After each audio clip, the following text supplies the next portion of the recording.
Bonjour Dora. Bonjour. Alors, j'ai une question. Quelle a été votre première expérience cinématographique?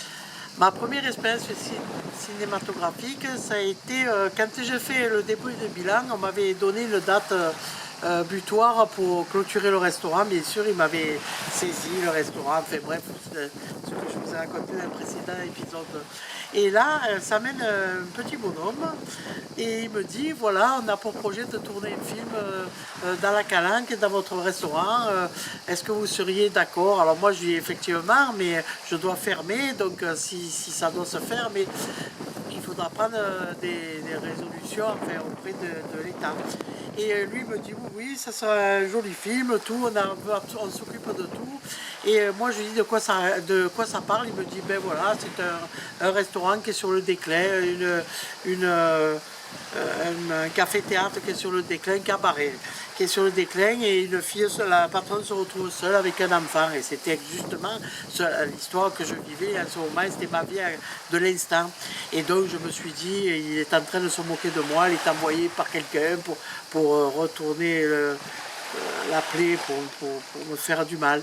Et donc je prends tout en dérision, je dis ben oui, vous tournez quand vous voulez, je suis contente, voilà, et je le prends avec le sourire en pensant que c'était une grosse farce.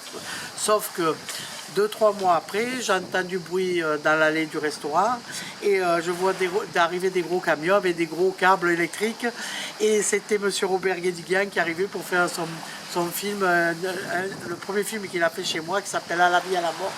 Et donc il a déroulé tous les câbles et moi je suis restée surprise, et il m'a dit mais tu as l'air surprise, pourtant on t'a envoyé des mails, on t'a envoyé des textos et tu as toujours dit que tu étais d'accord. J'ai dit ben je croyais que c'était une farce, et c'est rigolo parce qu'ils sont restés là 3 mois.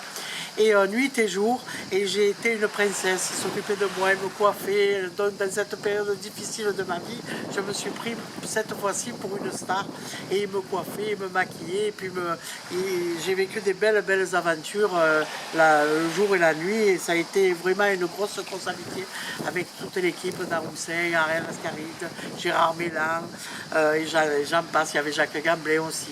Et après un jour, bon, ça s'est terminé comme tout, et ils m'ont demandé, ils avaient peint les murs en jaune et en rouge pour faire un cabaret, et ils me demandaient si je voulais qu'ils me remettent blanc comme c'était. J'ai dit oui, et ça a été l'erreur de ma vie, parce que quand ils sont partis, qu'ils m'ont laissé tous ces murs blancs, plus personne, moi seule, en passe de fermer, parce qu'il ne me restait plus qu'une semaine et je mettais la clé sous la porte, j'ai fait une grosse dépression, j'ai eu un burn-out, comme on appelle, avec cette grosse peine de me retrouver toute seule, et ma vie de rêve s'arrêtait pour moi à ce moment-là. Mais la vie m'a donné d'autres merveilleux moments que je vous raconterai dans d'autres épisodes. Donc la suite au prochain épisode. Voilà.